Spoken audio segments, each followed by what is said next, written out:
안녕하십니까. 2022년 4월 18일 최병무의 팩트 시작하겠습니다. 어제 정호영 보건복지부 장관 후보자가 아들, 딸 의혹과 관련해서 해명을 했습니다. 근데 그 해명한 뒤에 반응 어떻게 나왔을까요? 왜 그러냐? 근본적인 한계가 있거든요. 우선 정호영 후보자 그 두 자녀의 의대 편입, 그 다음에 아들의 병역 의혹, 그 다음에 아들의 공대 논문 게재, 뭐 요 세 가지가 기본적인 의혹입니다. 자, 딸과 아들의 그 의대 편입, 이거는요, 본인 정호영 후보자가 경북대 병원과 병원의 원장과 부원장으로 있을 때 2017년, 18년 이 시점에 각각 경북대 의대에 편입했습니다. 그러니까 아버지가 원장, 부원장으로 있던 시기에 딸과 아들이 모두 편입을 했다. 근데 더군다나 없었던 특별 전형까지 만들어가면서 편입을 했다. 이런 거죠. 그 다음에 경북대병원에서 또 봉사활동을 했습니다. 이 봉사활동 당연히 편입할 때 서류평가에 반영이 됐습니다. 여기에 대해서 정호영 후보자 이렇게 얘기했습니다. 이런 모든 영역에 대해서 최대한 신속한 조사가 이루어졌으면 좋겠다. 이렇게 얘기를 했습니다. 한 점의 의혹도 없다. 이렇게 얘기했고요. 두 번째, 아들의 그 논문 문제와 관련해서는 경북대 학부에 다닐 때 한국 학술지 인용색인 KCI라고 합니다. 여기에 등재된 논문에 공동저자로 참여했는데 이 공동저자로 참여한 사람 중에서는 학부생으로선 유일하다 이렇게 되어 있습니다. 그러니까 석박사들과 이럴 수 있다. 그 다음에 한 학기에 19학점을 받아가면서 매주 40시간 연구활동을 했다. 그러면 매주 한 59시간 정도 이제 뭐 공부도 그러니까 강의를 듣고 연구활동을 했다 이렇게 얘기할 수 있는데 그 다음에 여기에 대해서 뭐라고 해명했느냐. 아들 논문은 제가 속한 의과대학에서 이루어진 일이 아니고 공과대학에서 전공 관련한 논문이다 이렇게 해명을 했습니다. 그 다음에 아들이 19살이던 2010년 11월에 첫 신체검사에서 2급 현역 판정이 나왔는데 이때는 재수 중이었기 때문에 입영 연기를 했고 그래가지고 그 이후에 2013년에 왼쪽 다리가 불편해서 MRI 촬영을 해보니까 척추협자증 소견이 나왔다. 이게 이제 그 2급에서 4급 사회복무요원으로 바뀌게 된 동기에 대해서 설명을 했습니다. 경북대는 오늘 교육부에다가 감사 요청을 한다 이렇게 이제 예고를 했는데 물론 편입도 그렇고 이 모든 것이 다 없답니다. 없다. 그렇죠? 의혹은 언론이나 지금 민주당에서 제기를 했는데 아니야 그런 의혹 없습니다. 예. 없는 것을 어떻게 증명하죠? 우리가 조국 전 장관 사태 때는 각종 의혹이 제기됐는데 조국 전 장관이 없다고 했습니다. 그거를. 그리고 사실이 아니라고 그랬고요. 본인의 딸과 아들이 대학에서 인턴을 했다고 했습니다. 실제 했다고. 그걸 어떻게 증명했죠? 사실은 증명 못했죠. 그러면서 이제 언론이 취재를 해서 예를 들어서 키스트에서 인턴 확인서를 냈다고 그랬더니 키스트에 가서 그 연구원 이런 사람들한테 물어봤더니 그 조민이라는 학생 그 뭐 하루인가 이틀인가 왔는데 어쩌고 했다. 이런 증언이 나오게 되니까 그런데도 불구하고 조국 전 장관과 정경심 교수는 여전히 인턴을 제대로 했다고 주장을 했습니다. 그걸 규명해 준 게 검찰의 수사고 그걸 확인해 준 게 재판입니다. 그렇죠. 그러기까지 몇 년이 걸렸습니다. 자, 지금 윤석열 정부 5월 10일 이제 출범을 해야 되는데 3주도 남지 않았습니다. 자, 언제 이거 규명하죠? 그럴 시간이 없죠. 더군다나 없다라는 걸 정호영 후보자 본인이 어떻게 증명합니까? 없다는. 있다는 건 증명할 수가 있죠.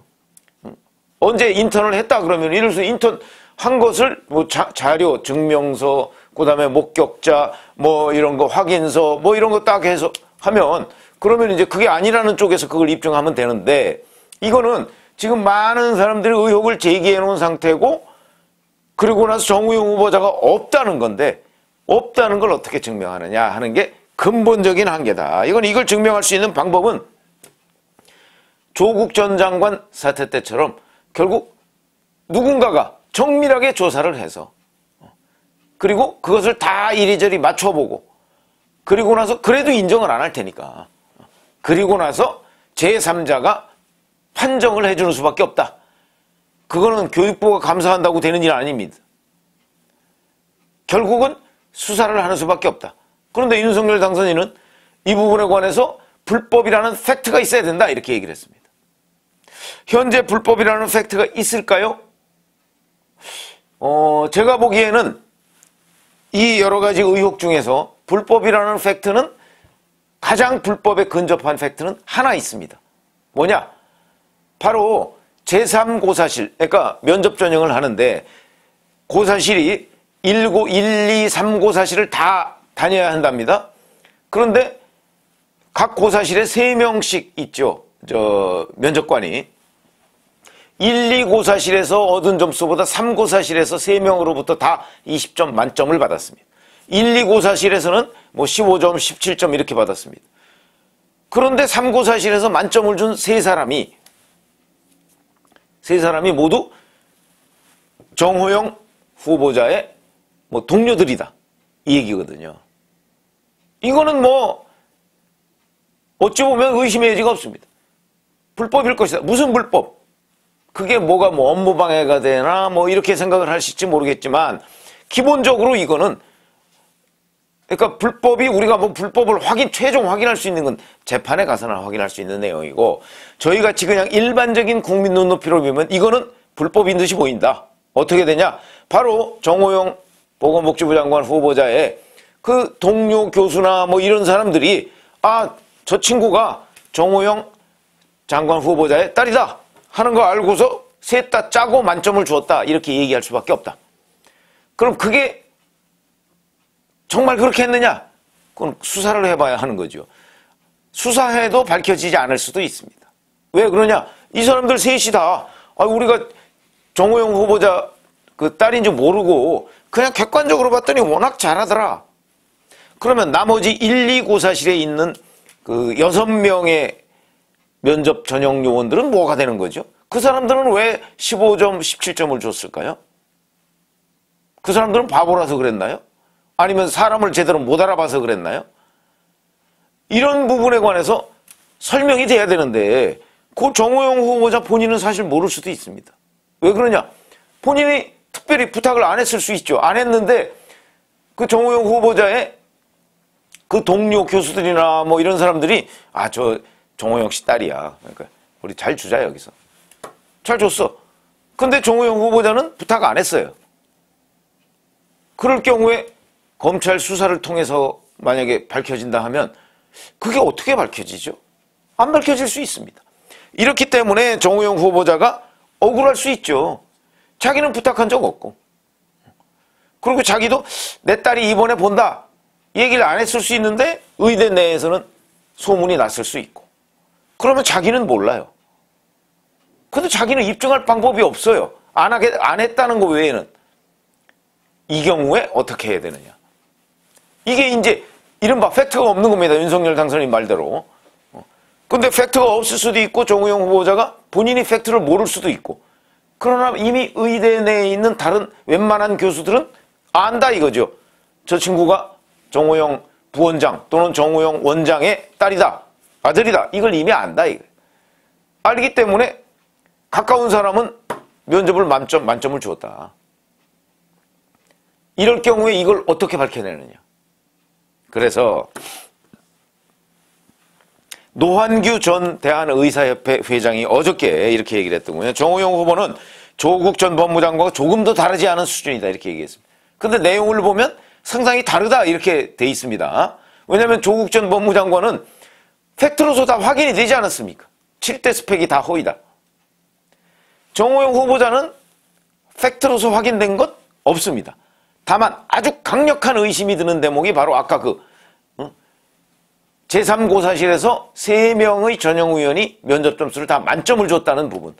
그래서 제1고사실, 제2고사실 점수와 차이가 크다는 점. 이거는 강력한 의심이 들게 하는 대목이죠.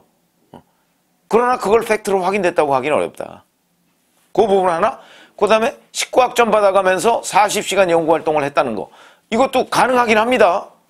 불가능한 거 아니죠. 몇 달 동안 뭐 거의 잠 안 자고 그렇게 했을 수 있으니까. 그러나 일반적인 국민 눈높이로 보면 아닌 것 같은데 이렇게 되는 겁니다. 그러나 이것도 팩트로 확인됐다 하기는 어렵죠. 다만 강력한 의심이 들 뿐이다. 이런 건데, 그래서 좀 다르긴 한데 이제 노한규 전 회장은 일반론으로 이렇게 얘기하면서 이렇게 얘기합니다. 이번 사건의 핵심은 이해 충돌이다. 이해 충돌은 불법이 아니다. 그러나 경륜이 있는 의과대학 교수가 이해 충돌의 문제에 대해 모를 리가 없다. 그렇죠. 모를 리가 없죠. 그 다음에 불법적인 요소 물음표. 없었을 거다. 편법적인 요소 물음표. 있었을 가능성이 농후하다. 불법과 편법의 차이. 법에 저촉되느냐 안 되느냐의 차이일 뿐 둘 다 모두 비윤리적이다. 이렇게 얘기를 했습니다. 자, 이거는 노한규 전 회장이 정호영 후보가 조국과 다를 게 조금 더 다르지 않다라고 하는 거하고는 거리가 있습니다. 조국 전 법무장관의 딸. 이건 다 불법입니다. 허위, 위조 이런 거기 때문에. 그러나 이제 노한규 전 회장의 얘기는 불법과 편법은 다 비윤리적이니까 차이가 없다 이렇게 얘기하는 차이가 있죠. 불법은 처벌을 받아야 되는 거고 편법은 처벌까지는 아니어도 윤리적 비난, 도덕적 비난을 받아야 된다. 자, 그러면 보건복지부 장관은 윤리적 비난 정도는 받고서 장관할 수 있다. 이렇게 생각한다면 밀어붙일 수 있습니다. 이제 그 다음 영역은 정무적 영역입니다. 자, 지금 정호영 장관 후보자가 교육부나 관계당국에 감사를 요청한다 이렇게 얘기를 했죠. 그리고 경북대가 오늘 교육부에 감사를 요청한다고 하는데 그 감사가 언제 끝날까요? 몇 달 걸리죠? 그런데 그 걸리는 동안 일단 이 사람은 정호영 후보자는 프레임에 갇혔습니다. 지금 많은 국민들은 국민 눈높이에서 이 부분을 들여다보지 아 그래 나중에 수사나 재판을 통해서 최종 한번 우리가 보자. 왜냐면 그건 불법의 문제고 지금 노한규 전 회장이 얘기했듯이 편법의 문제가 있거든요. 그리고 국민 눈높이에 안 맞는 문제가 있거든요. 그러니까 이거를 몇 달 시간을 끌 수 있는 문제냐 이게. 특히 윤석열 당선인은 5월 10일 날 취임하고 바로 보건복지부 장관 후보자가 이제 장관이 돼야 되는데 과연 그때까지 시간 끌고 그때까지도 결론이 안 날 텐데 그렇게 끌고 가야 되느냐. 그리고 나서 6월 1일 날 지방선거를 해야 되는데 이미 공정의 가치는 훼손됐다.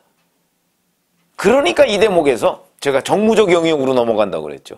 정무적 영역은 불법은 사법적 영역에서 처벌을 받는 거고 편법은 정무적 영역에서 판정을 받아야 되는 대목입니다.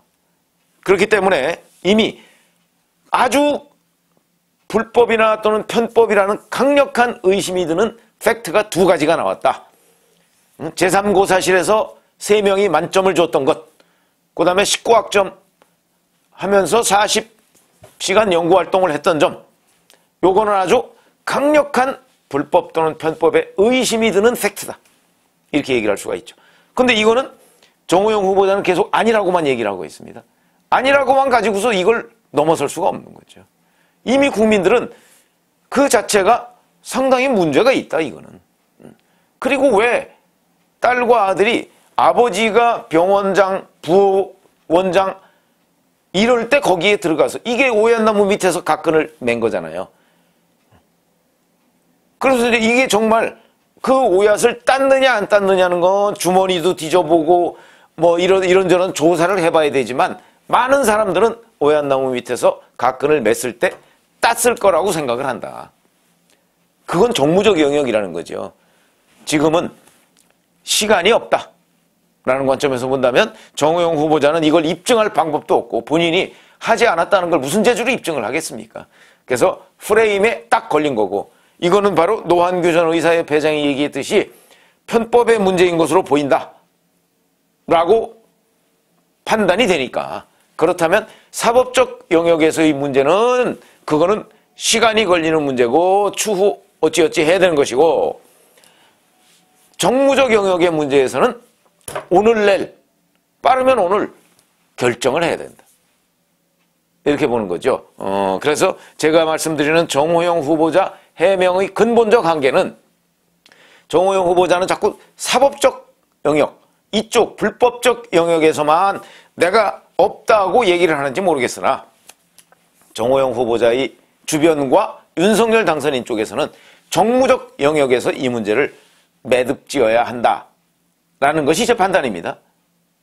만약에 조국 전 법무부 장관도 2019년 9월 초에 이제 이런저런 의혹이 제기됐을 때 청문회를 하지 않았습니까? 그때 문재인 대통령이 정무적 영역에서, 왜냐하면 청문회를 하고 나서 며칠 동안 임명할까 말까 고민하고 있었거든요. 그때 정무적 영역에서 판단을 했다면 조국 전 법무장관도 지금과 같은 사태를 맞지는 않았을 것이다. 그리고 문재인 정부가 지금처럼 조국 사태로 어려운 상황을 맞지 않았을 것이다. 저는 그렇게 봅니다. 상당히 중간에 완충이 됐겠죠. 그러나 그렇게 하지 않았습니다. 그거와 마찬가지로 지금 윤석열 당선인의 대처법도 사법적 영역에 너무 의존하려고 하다 보면 실기한다. 결국 정무적 영역에서 조기에 매듭을 지어줘야 한다. 이렇게 말씀을 드리는 겁니다. 그 방법은 여러 가지가 있죠. 지명 철회도 있고 정호영 후보자 본인이 자진 사퇴하는 방법도 있고 그 두 가지는 실질적으로는 같은 얘기니까 그렇게 해서 이거는 빨리 정무적 영역에서 정무적 판단으로 일단락 짓고 그 다음에 사법적 영역의 판단은 별개로 넘겨야 한다. 이렇게 제 의견을 말씀을 드립니다. 고맙습니다.